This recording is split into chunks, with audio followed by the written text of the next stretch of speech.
Pour découvrir des reportages qui sortent des sentiers battus, Choc est là pour toi. Notre équipe de bénévoles t'a concocté plein de reportages originaux. Société, culture, politique, UQAM et sport, on ratisse large mais toujours avec des angles précis. T'as juste à aller sur notre site internet au choc.ca dans la section reportages. Bonne écoute! Pour découvrir les meilleures nouveautés musicales d'ici et d'ailleurs, c'est au palmarès de choc.ca que ça se passe. Découvre les 40 meilleurs albums locaux et les 40 meilleurs albums internationaux, tous styles confondus. Au choc.ca/palmarès. Et si tu en veux plus, écoute les émissions du palmarès en direct et en rediffusion sur le choc.ca. Les palmarès de choc.ca, la référence musicale à Montréal. Coucou, c'est Isabelle de Petite Amie et vous écoutez choc.ca.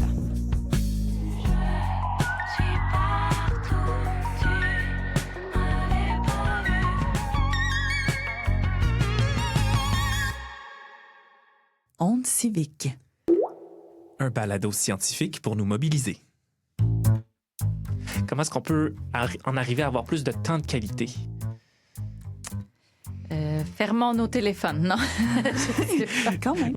Dans cet épisode, on veut valider si travailler moins peut régler le problème de Catherine, qui est le manque de temps de qualité. On rencontre Julia Posca, sociologue, chercheuse à l'IRIS.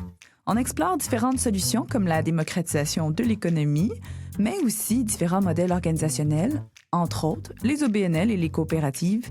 Et Charles est tombé en amour avec ces modèles-là. C'est ça, des entreprises qui peuvent être plus résilientes à travers le temps, puis aussi plus viables d'un point de vue environnemental, là, forcément. Et c'est toutes des qualités, moi, que je rechercherais, que j'exigerais même. Sur tes dating apps. Oui, dating d'entreprise, oui. Bienvenue à Onde civique. Et c'est parti!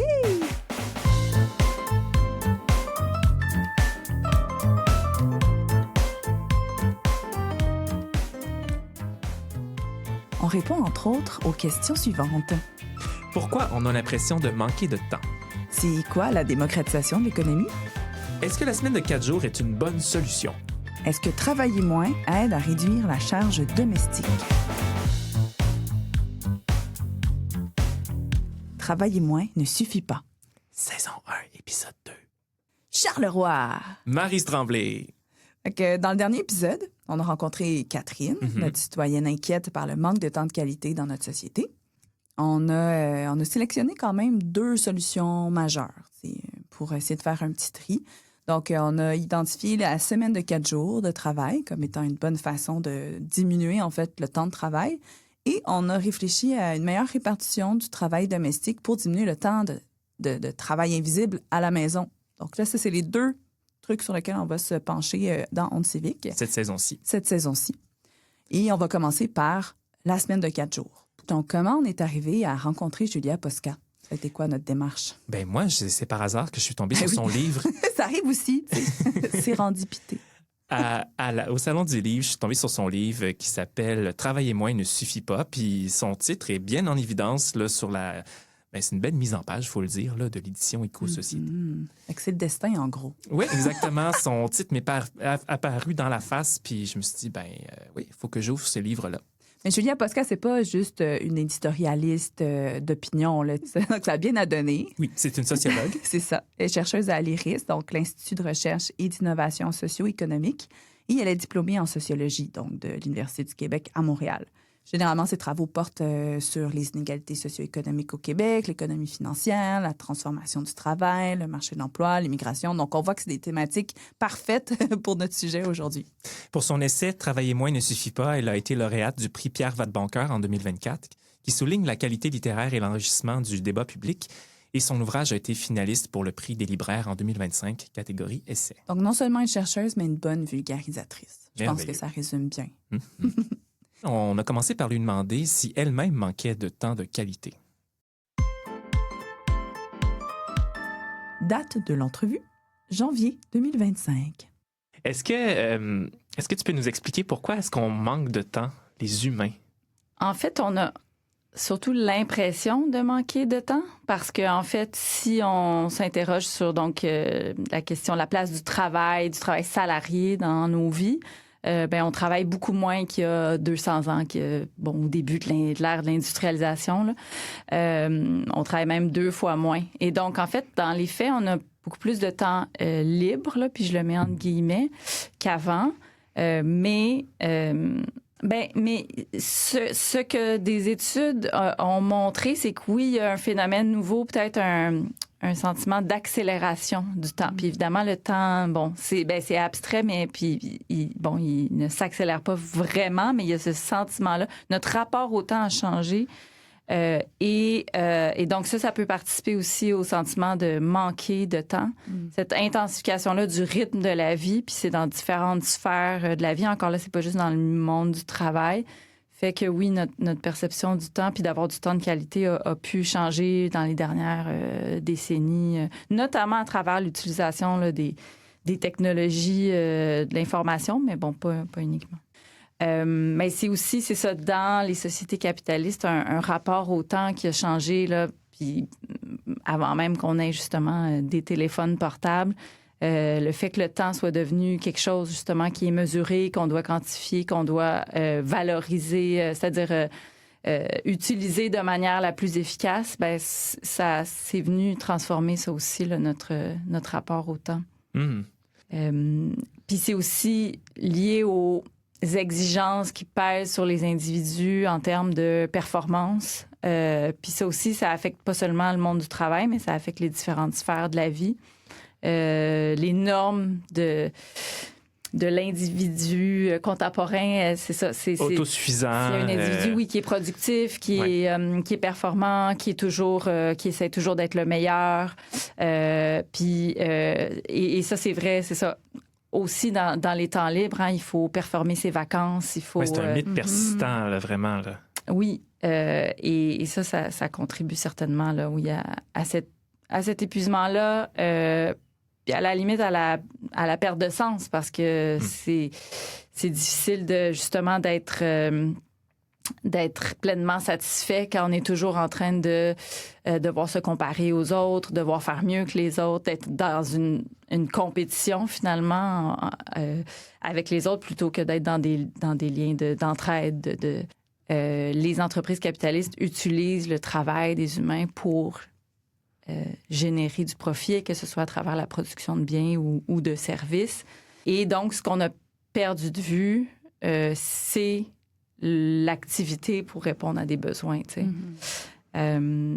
Puis donc, penser au-delà du capitalisme, c'est se dire comment faire pour mieux répondre à ces besoins-là et donc organiser le travail en conséquence et le rendre plus satisfaisant parce qu'il ne sera pas subordonné à cet objectif-là de faire simplement du profit, toujours davantage puis de manière croissante. Puis là, en fait, je viens un peu de résumer en quelque sorte, c'est ça, une des idées fortes que j'avance dans mon essai « Travailler moins ne suffit pas ». Oui. Essayons de se rapprocher de ce que Catherine a besoin. Elle se demande comment avoir plus de temps de qualité, puis une des solutions qu'elle aborde, c'est travailler moins, travailler 4 jours semaine, par exemple. Est-ce que ça peut vraiment permettre d'avoir du temps de qualité? C'est sûr que ça permet d'avoir plus de temps. Si on passe d'une semaine de 40 heures à 32, voilà, évidemment. On gagne 8 heures. Oui. Et oui, il y a eu beaucoup d'entreprises, d'organisations qui ont adopté ce modèle-là de la semaine de 4 jours ou de la semaine de 32 heures. Puis, tous ces projets-là, toutes ces initiatives-là sont associées à notamment un sentiment de meilleure conciliation travail-vie personnelle, un épuisement qui est moins grand, moins de stress, donc une satisfaction plus grande à l'égard du travail et moins d'absentéisme, moins de, pour des causes notamment de maladies, mais pas que.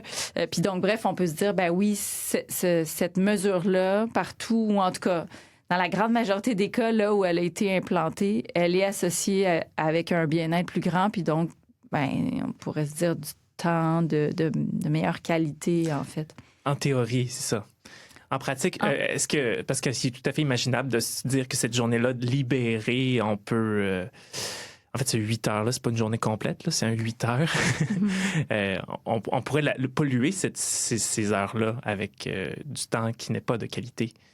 Bien, c'est sûr que si on travaille moins, mais qu'on fait juste, s'adonner à des loisirs complètement aliénants ou être finalement absorbé par l'écran de son téléphone parce que, c'est la réalité dans laquelle on vit. On passe de plus en plus de temps sur nos écrans. On ne sera pas nécessairement gagnant, mais il reste que c'est ça. Les études montrent quand même que travailler moins, c'est bon pour la santé. Puis à l'inverse, en fait, plus on travaille, plus c'est dommageable pour la santé physique et mentale. Et donc, on a tout intérêt, en fait, à travailler moins, surtout, d'autant plus dans le régime, en fait, actuel. Puis étant donné le type de travail que les gens font, beaucoup de gens gagneraient à travailler moins, ce qui ne veut pas dire que c'est une fin en soi, là. Est-ce qu'on pourrait imaginer que collectivement, on emboîte le pas et qu'on travaille moins? Qu'est-ce que ça prendrait, en fait, pour en arriver là? Ben oui, on peut tout à fait l'imaginer. Puis je veux dire, c'est l'histoire des 200 dernières années, la réduction du temps de travail. Ça pourrait se poursuivre, donc, c'est ça. Exact. Il y a environ 2 siècles, on travaillait plus des journées de 10 heures, des semaines de 60 heures. C'était le cas au Québec, par exemple. Et donc, aujourd'hui, on est plus... les gens travaillent en moyenne au Québec là, autour de 36 heures par semaine. Donc, on pourrait... Et ça, c'est entre autres parce qu'on a adopté la norme de 40 heures par semaine, comme à bien des endroits dans le monde. Donc, on pourrait très bien, effectivement, décider que la norme, c'est une norme de 32 heures ou 35 heures. Là. En fait, tout ça est un peu, justement, arbitraire. Et donc, si c'est un choix de société, en fait, ça relève d'une loi. Par exemple, ici au Québec, la loi sur les normes du travail qui pourrait tout à fait être différente. Puis donc, forcer les entreprises à adopter un régime réduit là, de temps de travail. Ma prochaine question est un peu naïve, mais je suis curieux de savoir qu'est-ce qui pourrait en émerger. Est-ce que c'est anticapitaliste de travailler moins? Bien, je pense pas que c'est anticapitaliste, par contre. C'est certainement une mesure intéressante, mais anticapitaliste, non, parce que justement, ce qu'on voit quand on étudie l'évolution du capitalisme, c'est que c'est un système qui s'est accommodé de la réduction du temps de travail. Puis non seulement qui s'en est accommodé, mais qui en a profité en quelque sorte, parce qu'en fait, les gens travaillent moins aujourd'hui, mais le fait d'avoir libéré du temps pour les loisirs, ce qui était avant un luxe, finalement, quelque chose qui était réservé aux classes les plus aisées, ça fait en sorte que les travailleurs, les travailleuses ont aussi pu devenir des consommateurs et des consommatrices et donc ont pu accéder à tout l'univers de la consommation de masse. Et donc, en fait, ça a profité au système capitaliste. C'est aujourd'hui, depuis, c'est pas nouveau, mais c'est le pilier, en fait, de la croissance dans les économies capitalistes. C'est la consommation des ménages, ou en tout cas un des piliers les plus importants. Donc, réduire le temps de travail, non, c'est pas anticapitaliste, mais ça peut quand même permettre ne serait-ce que de changer notre rapport, justement, au temps, aux différentes activités qu'on accomplit. Puis, peut-être que ça peut participer à la réflexion sur comment est-ce qu'on pourrait, organiser nos sociétés et l'économie autrement.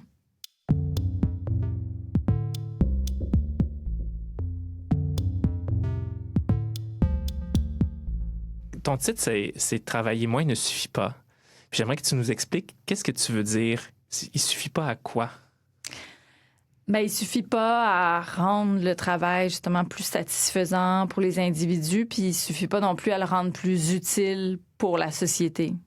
Je vais aller plus loin, c'est que en fait, la conclusion à laquelle j'arrive un peu dans le livre, c'est de montrer qu'en fait, peut-être que le temps, c'est même pas l'enjeu primordial, c'est-à-dire que si justement le travail qu'on faisait, les emplois qu'on occupait étaient plus utiles, qu'on était plus valorisé dans notre travail, qu'on avait plus d'autonomie, que ça répondait à des besoins, peut-être qu'on n'aurait pas besoin de travailler moins non plus parce qu'on pourrait, d'un point de vue individuel, s'épanouir à travers le travail.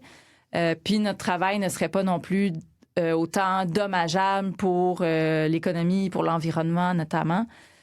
Donc, voilà pourquoi travailler moins ne suffit pas. Vers la fin de ton essai, tu parles... En fait, tu invites à réfléchir à des solutions, puis tu utilises le terme de la démocratisation de l'économie. Puis j'aimerais que tu nous expliques qu'est-ce que tu entends par là, puis comment est-ce qu'on pourrait y arriver. Mm-hmm. Oui, bien, en étudiant, c'est ça, la question du temps de travail, moi, ça m'a amené à réfléchir à donc l'organisation du travail. Puis l'organisation du travail, bien, elle est beaucoup déterminée par donc les employeurs, les entreprises. Et en fait, ça m'amène au constat que d'autres font, là, évidemment, là, j'ai rien inventé, mais que les sociétés capitalistes, elles sont pas juste caractérisées donc par la marchandisation du temps de travail puis du travail humain, mais elles sont aussi, en fait, c'est des sociétés très... c'est une économie qui est très antidémocratique, en fait, où il y a une absence pratiquement là, de démocratie. Bon, évidemment, il y en a un peu dans le sens où, puis ça, c'est toute l'histoire du mouvement syndical, du mouvement ouvrier qui montre bien cette volonté des travailleurs, des travailleuses de justement limiter l'arbitraire des employeurs puis de reprendre du pouvoir sur leur travail, sur l'organisation de leur travail. Mais il reste que c'est ça. On est encore dans une économie où les décisions sont largement prises, oui, par des grandes entreprises, par des conseils d'administration, par des dirigeants qui prennent encore là les décisions en fonction de l'impératif de faire du profit, générer du rendement pour des actionnaires. Et donc, les personnes, les travailleurs, les travailleuses sont dépossédés de ce pouvoir-là de déterminer ça va être quoi la finalité de notre travail, comment on l'organise. Si on redonnait plus de pouvoir aux travailleurs et aux travailleuses, ils prendraient peut-être des décisions différentes. Puis, non seulement les travailleurs, les travailleuses, mais c'est aussi, la communauté en général qui est pas impliquée dans les décisions de nature économique, ou en tout cas très peu. On a l'impression que souvent, les décisions économiques que prennent les gouvernements, ils sont justement un peu en réponse au lobbying des entreprises plutôt que des préoccupations citoyennes. Mm-hmm. Et donc, là aussi, il y a comme un manque de démocratie économique, en fait. Tu donnes des exemples dans ton livre de modèles d'entreprise qui vont dans ce sens-là. Par exemple, des coops, des OBNL, tout ça. Est-ce qu'on peut imaginer que ce genre d'entreprise-là ait encore une croissance, une plus grande force, en tout cas, dans l'agenda politique? Ce serait souhaitable, en fait, de voir des entreprises à but non lucratif se multiplier, en fait, parce que, encore là, c'est le nerf de la guerre, c'est cette... la quête du profit, oui. Exactement. Tu sais, évidemment, il y a, c'est ça, des coops, des OSBL, il y en a, c'est marginal dans notre modèle, dans l'économie actuelle, mais donc, c'est pas non plus nécessairement... un modèle qui est forcément anticapitaliste, mais c'est sûr que si on veut s'éloigner de la logique capitaliste, il faudrait aller plus vers ce type d'entreprises-là qui ont une utilité sociale, qui sont souvent beaucoup plus démocratiques.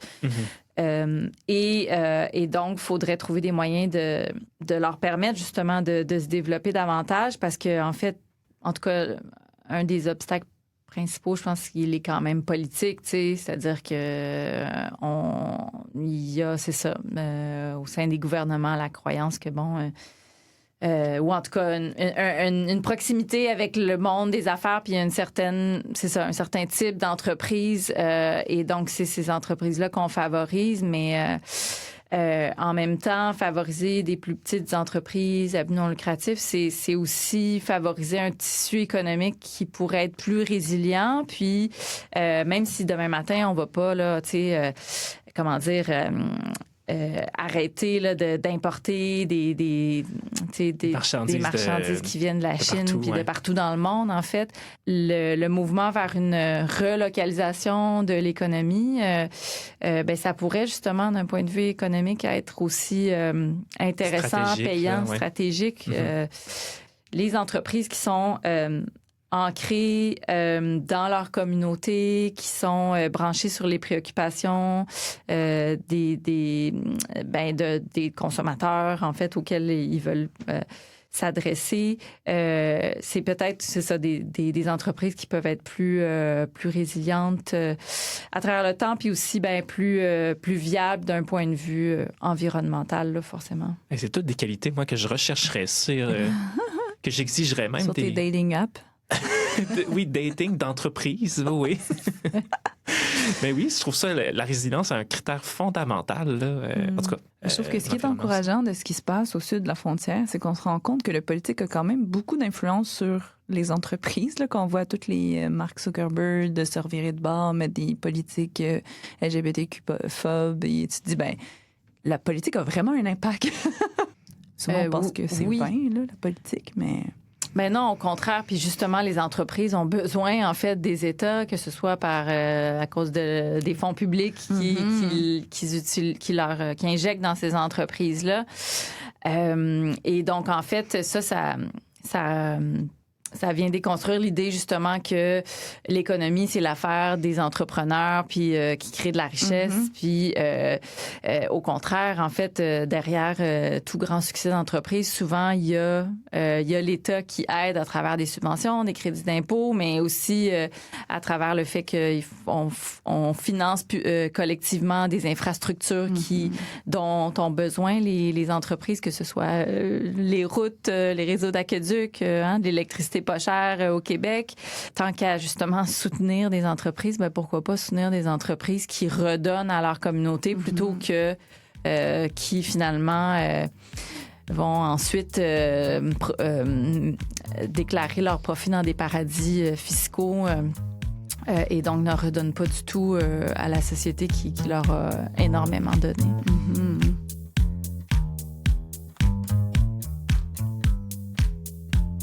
Tu sais, Charles, en recherche, c'est quand même une bonne pratique de consulter d'autres sources pour valider ou invalider une information qu'on reçoit. C'est quelque chose qu'on va aussi appliquer à Onde civique. Ben oui, puis c'est pas contre la personne, c'est juste par rigueur scientifique, exact, pour valider d'autres choses. On va essayer de vous résumer ce qu'on vient de lire et ça va s'appeler à chaud parce qu'on réagit à chaud à ces articles-là. À chaud, ça veut dire pas nécessairement en studio. Ça veut dire qu'on était peut-être couché dans notre hamac, puis que là, on réfléchit sur ce qui nous a marqué de cette lecture-là tout de suite après. Ou ça se peut qu'on était en train de regarder nos enfants à la piscine nager, puis qu'on était en train de lire, puis là, un noyé.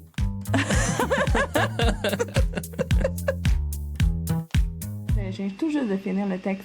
Le temps dans tous ses états. Temps de travail, temps de loisirs et temps pour la famille à l'aube du 21e siècle, écrit par Gilles Pronovo, un professeur de Trois-Rivières, de l'Université de Trois-Rivières. L'enjeu principal avec ce texte-là, c'est qui a été écrit en 2007, mais c'est exactement sur la question qu'on se pose en Onde civique. Puis il se base sur Statistique Canada pour sa recherche, mais aussi sur des données un peu à l'international qui reflètent les mêmes genres de constats. Fait que c'est super intéressant. Il faudrait voir si ça se prête à notre réalité de 2024. Mais ça part justement de la prémisse que oui, en fait, on travaille pas tant plus depuis les dernières décennies, mais c'est plutôt le type de travail qui va influencer cette impression de manque de temps-là. Donc, il identifie un profil type là, de la personne stressée par le manque de temps. Puis c'est généralement des personnes actives entre 30 et 50 ans, des personnes qui sont scolarisées, qui ont, et là je quote, des gens assez scolarisés en situation de mobilité professionnelle ascendante et occupant des postes de gestion, ainsi que les parents de jeunes enfants et tout spécialement les mères. Donc, voilà. Il y a des constats étonnants quand même dans l'article, mais qui m'ont quand même fait rire, là. Donc, le fait que les gens qui assistent à des spectacles sont en général les plus stressés, mais ça s'explique parce que généralement, c'est des gens assez scolarisés et c'est des gens assez scolarisés qui ont une charge de travail et plus de responsabilités. Donc, c'est une corrélation qui m'a fait sourire, mais qui est drôle et qui est aussi un peu contre-intuitive parce qu'on dit que les gens qui vont voir les gens qui ont moins de temps vont voir moins de spectacles ou vont avoir moins de temps pour les loisirs, mais c'est pas le cas. Donc, comment est-ce qu'ils font ces gens-là pour quand même avoir le temps de voir des spectacles? Pronovo nous parle que l'une des stratégies des gens les plus actifs à l'échelle quotidienne est de diminuer le temps consacré à des activités à forte consommation de temps comme l'écoute de la télévision. Puis, ces personnes ont aussi tendance à programmer de manière parfois serrée leurs activités quotidiennes ou hebdomadaires. Il Il y a aussi dans le papier toute la réflexion sur le fait que les mères, paradoxalement, ont quand même obtenu des gains en termes de temps en entrant sur le marché du travail, parce que justement, le fait qu'elles fassent autre chose que la vie familiale, ben ça oblige un peu les hommes à prendre la charge qu'elles ne prennent plus. Mais c'est un fort prix. Ben, c'est au prix, en fait, d'un stress relié au temps pour les femmes mères. Puis finalement, Pronovo va finir son article sur 2 solutions, ou du moins 2 politiques qui seraient intéressantes pour régler la situation. La première, c'est des initiatives en matière de conciliation famille-travail. Et la deuxième, c'est l'assouplissement des horaires de travail. Donc, on est sur des bonnes pistes avec Onde Civique. Merci Maryse. Vous pourrez aussi visionner ce contenu-là sur nos réseaux sociaux. Partagez votre bonheur en mettant un like, un cœur, des étoiles, peu importe, dépendamment de sur quelle plateforme vous nous écoutez.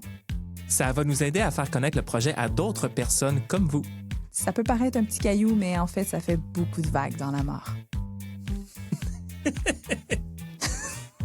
Pas ça? Ce balado n'existerait pas sans le programme Dialogue du Fonds de recherche du Québec, qui vise à vulgariser les savoirs et les recherches scientifiques. Donc, on vous dit un gros merci. Merci. Qui dit un gros merci. Tu sais, comme Jerry Boulet, là. Tu sais, c'est merci, là. Non, j'ai pas le référent.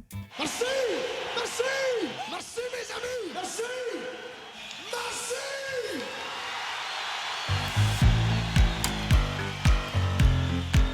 Onde Civique, un balado scientifique pour nous mobiliser. Donc, si on résume jusqu'à présent ce que Juliane nous a dit, elle nous a expliqué pourquoi on a l'impression de manquer de temps de qualité. Selon elle, c'est à cause des normes de la modernité. Hein? La comparaison, la compétition, c'est des valeurs qui sont omniprésentes dans notre société. On est dans ce milieu-là compétitif. Ensuite, la recherche montre que oui, travailler moins donne plus de temps et de bien-être. Mais à savoir si c'est du temps de qualité, il faut se poser la question parce que travailler moins, ça ne suffit pas. Et ça, pour 2 raisons.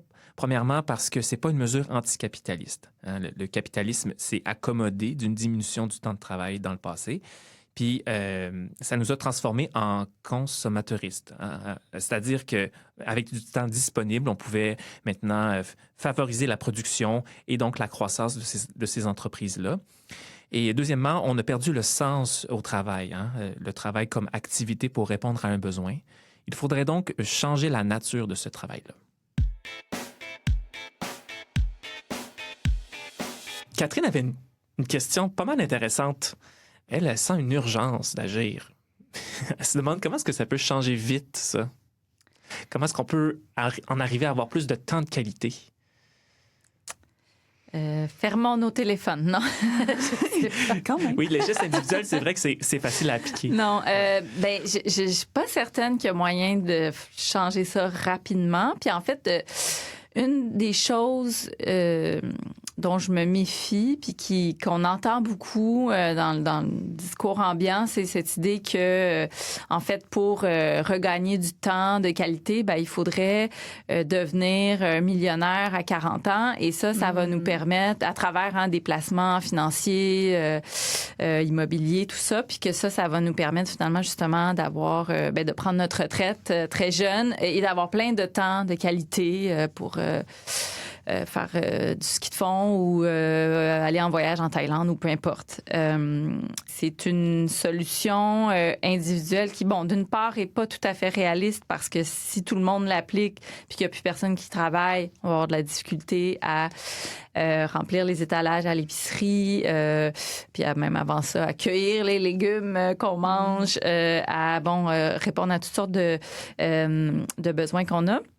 C'est pas tellement réaliste non plus parce que ça repose sur un modèle là, souvent d'une économie financiarisée où finalement on a des marchés boursiers, hein, que la richesse est créée à travers les placements financiers, mais ça aussi ça suppose une économie réelle où il y a des gens qui travaillent puis qui produisent des biens ou des services. Donc pas tellement non plus réaliste. Le choix de travailler différemment, de vraiment travailler à d'autres fins.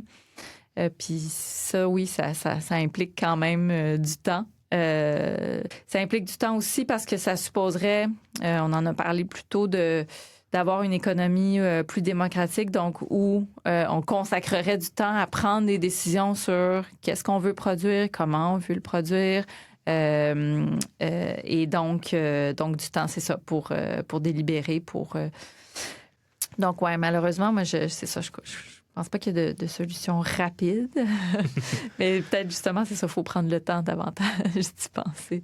Mais comment on y arrive, tu sais, en tant qu'individu? Tu sais, Catherine a fait, moi, je veux démocratiser l'économie, tu sais. Comment elle s'y prend? Qu'est-ce qu'elle peut faire? C'est quoi les moyens à sa portée, tu sais, pour mettre de l'avant ce beau projet-là, tu sais? Ouais, bonne question. C'est peut-être... Parce que dans le livre, tu sais, j'essaie de montrer que c'est pas justement... Il y a presque rien de révolutionnaire là-dedans parce que c'est le genre de... Tu sais, des organisations démocratiques, il y en a déjà qui existent. Mais faut être réaliste. C'est vrai que c'est pas nécessairement facile à mettre sur pied. Ça demande beaucoup, justement, d'engagement. Et c'est peut-être ce qui explique en partie pourquoi... en partie seulement, pourquoi il y en a...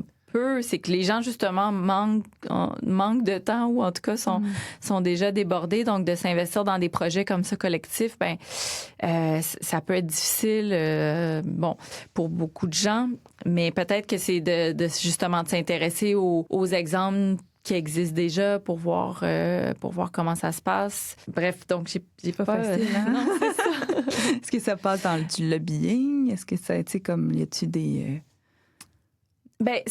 Une chose est sûre, c'est ça. Puis c'est que ça passe justement, ça doit pas reposer sur les épaules d'un seul individu. Puis bon, c'est un peu aussi ça, moi, que je voulais ramener avec le livre, cette idée que le travail, c'est un enjeu collectif. Puis ça, ça passe probablement aussi par exemple, l'organisation dans les milieux de travail qui sont pas syndiqués pour former des syndicats. Puis bon, on le voit, là, c'est risqué. On l'a vu avec Amazon. Les entreprises, beaucoup d'entreprises résistent à ça encore aujourd'hui. Mais c'est le meilleur moyen, justement,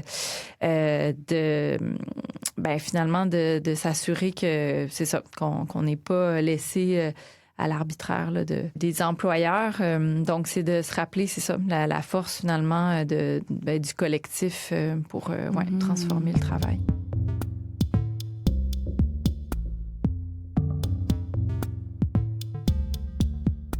Puis l'autre question que j'avais aussi, c'était comment on a réussi à convaincre les gens que c'est ça qu'il faut qu'on soit dans un monde capitaliste?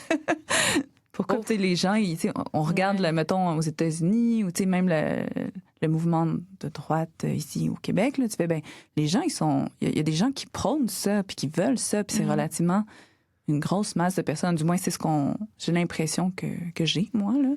Fait, comment on a réussi à convaincre ces gens-là que c'est ça dans ce modèle-là qu'il faut vivre? Ouf, c'est une vaste question. Là, comment on les convainc du contraire? Oui. C'est comme... c'est ça, c'est une vaste question. Mais c'est sûr que,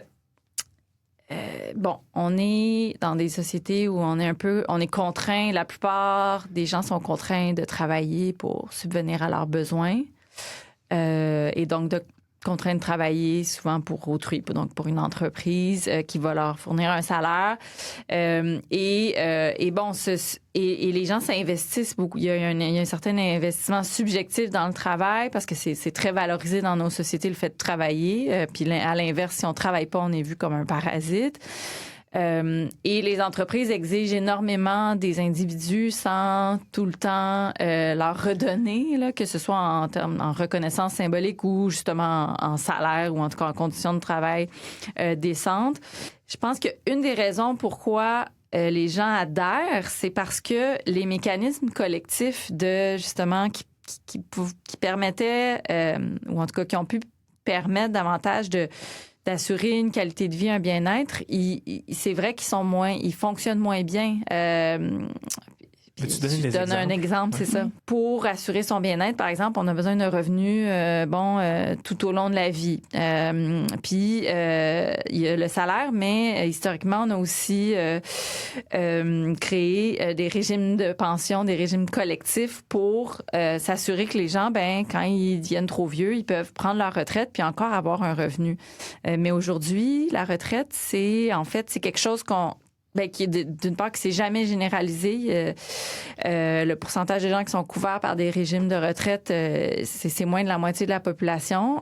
Et donc, forcément, si on n'a pas accès à ce mécanisme-là, on doit se tourner vers le marché privé. Puis là, qui nous attend? Les banques qui nous disent, investissez dans des REER, dans des CELI, dans des fonds négociés en bourse. Et donc, apparaissent toutes ces solutions individuelles-là dans lesquelles les gens, je pense, veulent croire parce qu'il n'y a pas d'autres alternatives. Puis, justement, se battre pour des régimes de retraite collectifs, c'est plus exigeant. Ça semble, en tout cas, plus exigeant, plus hors de portée. Et donc, je pense que à mesure, c'est ça qu'on affaiblit l'État-providence, l'État social, le compromis là, entre les entreprises et les travailleurs, c'est normal de voir des gens se tourner justement vers des solutions individuelles. Le problème, c'est ça, c'est que il y a une minorité qui va pouvoir s'en sortir dans un tel modèle. Et donc, c'est pour ça qu'il faut se rappeler de l'importance là, des luttes, finalement, sociales pour essayer de protéger les acquis et donc protéger notre qualité de vie à tous et toutes. T'écris vraiment bien en passant, je trouve. Merci. Tu vulgarises vraiment bien tes idées. Oui. Bravo. Merci beaucoup. On va recommander ça à nos auditoires là, qui cherchent la vulgarisation. Est-ce que tu as d'autres lectures que tu aimerais proposer aux gens qui écoutent le balado? En fait, j'ai pensé à Jonathan Martineau parce que... L'ère du temps. Exact. Il a écrit sur le temps, puis sur justement la transformation du rapport au temps, puis l'évolution des sociétés capitalistes. Donc, c'est sûr que c'est quelqu'un d'intéressant pour comprendre les changements sociaux. Donc, voilà ma suggestion. Donc, la thèse centrale de Julia, dans son livre et aussi dans ce qu'elle nous communique aujourd'hui, c'est qu'il faudrait qu'on passe par une démocratisation de l'économie. C'est donc de redonner aux citoyens, aux citoyennes, le pouvoir sur les choix économiques, donc sur les besoins réels de ces individus-là. Ça peut passer par une relocalisation de l'économie, par exemple, ou de financer davantage les OBNL, les coops. Et elle dément aussi l'impact de moins travailler, de prendre sa retraite à 40 ans. Parce que là, ça passe, veut pas, par une économie qui est financiarisée, avec la méritocratie et tout ça. Puis ça ne fonctionne pas. Et par contre, il y a des obstacles à arriver à cette démocratisation de l'économie. Elle parle, entre autres, de la proximité avec le monde des affaires, du gouvernement et le monde des affaires. Elle parle aussi des mentalités des individus qui croient, en fait, aux solutions individuelles, à défaut des solutions collectives qui font défaut en ce moment dans nos sociétés. Donc, les gens se retournent vers les solutions individuelles parce qu'ils n'ont pas le choix. Ils n'ont pas le choix. Là, Maryse, on n'arrive pas encore à répondre à la question si la solution de Catherine est validée scientifiquement, qui est de travailler 4 jours semaine, par exemple. On ne peut pas dire qu'on a répondu à cette question-là encore. On a une réponse partielle que Julia nous offre qui dit « Les études qu'on a menées prouvent que les gens qui travaillent moins ont plus de bien-être et ont plus de temps. » C'est déjà un début de réponse. On a aussi un « C'est pas suffisant parce que ça change pas le capitalisme, ça nous prend d'autres façons de faire. » Fait que ça, c'est une première partie de réponse. C'est sûr que c'est des réflexions qui sont assez macro. On est encore dans une recherche qui est au niveau macro, compréhension du concept, compréhension du problème, des causes et tout ça. C'est normal. On est à ce stade-là de la recherche. Puis Paolo, qu'on va rencontrer la semaine prochaine, va aussi nous expliquer les racines. On a besoin de ça pour pouvoir trouver des solutions qui vont vraiment régler le problème. Donc, c'est sûr que là, moi, à ce stade-ci, je suis encore un peu découragée. Je ne sais pas quoi faire. Oui, je comprends. Mais je vais être patiente, Charles. Non, mais c'est ça. Puis je t'invite, puis je vous invite aussi, les personnes qui sont découragées, à être patientes. parce que c'est très vertueux, la patience, mais au-delà de ça, est-ce que tu connaissais les chevaliers de la vertu, les samouraïs de la vertu? Non. C'était comme des kangourous qui se battaient. Là. Oh, je m'attendais pas à ça. Les kangourous? Oui! Les guerriers de la vertu, ça s'appelait. Ah, c'est ça. Oh boy! C'était pas vraiment bon. C'était comme, si tu veux, des Teletubbies, mais juste en kangourou, là, pas de couleur. C'était vraiment comme des marionnettes géantes, finalement. Voyons Puis donc. ils se battaient. C'était comme des... Je sais Pour pas la pourquoi je parle de vertu. ça. Oui, c'est ça. Puis je pense qu'il devait avoir un kangourou, c'était genre patience, son nom, je sais pas OK, trop. bon, merci. C'est là qu'il naît la vertu de la patience. C'est cela. Kangourou. Hey, en fin d'entrevue, là, Julia Posca nous a parlé d'un livre, L'ère du temps de Jonathan Martineau. Puis tu sais quoi? Quoi? Je l'ai déjà lu, mais il y a longtemps. Ah ouais? À un moment donné, il parle du thé. Oh! Il Moi, parle- j'aime ça, le thé. Oui, je sais que t'aimes ça. Je pensais à toi. Et je sais pas si c'est quelque chose qui pourrait te tenter, mais... T'as pas dit? Mais Oh my God! de lire ça. Ah ben là, ça parle de thé. Je suis déjà vendue. Fait que prends le temps de lire L'ère du temps, puis tu nous reviens avec ça? Avec plaisir, Charles. Cette première saison est soutenue par le Fonds de recherche du Québec et la chaire entrepreneuriale Altérité Société et Oxfam. Donc, on remercie beaucoup Julia Posca de s'être déplacée jusque dans nos studios de Choc pour nous partager son livre « Travailler moins ne suffit pas ». Puis on rappelle que cet ouvrage-là a été paru en 2023 chez Éco-Société et que vous pouvez donc le consulter dans n'importe quelle bonne librairie indépendante de votre quartier. Toutes les sources qui ont été nommées dans l'épisode sont en description. Dans le prochain épisode, on rencontre Paolo Miriello. On travaille juste constamment. Puis c'est là que les marxistes vont dire, vous voyez, on avait raison, c'est parce que nous, on croit qu'il faut voler le temps des gens concrètement pour entreprendre la croissance. Puis si on fait pas ça, c'est ça, le système s'écroule. Et pour trouver nos réponses, on se rend même jusqu'en Grèce antique. Ça fait... Ça, c'est un peu comme... vous savez, des fois, on dit genre, la jeune génération est paresseuse. Ouais, tu sais. c'est ça, Puis ouais. tu peux remonter jusqu'à genre la Grèce antique, puis ils disaient ça en Grèce antique, alors c'est genre, à un moment donné, ça n'a pas de sens. C'est la même chose avec le travail. On se retrouve bientôt. Et c'est fini!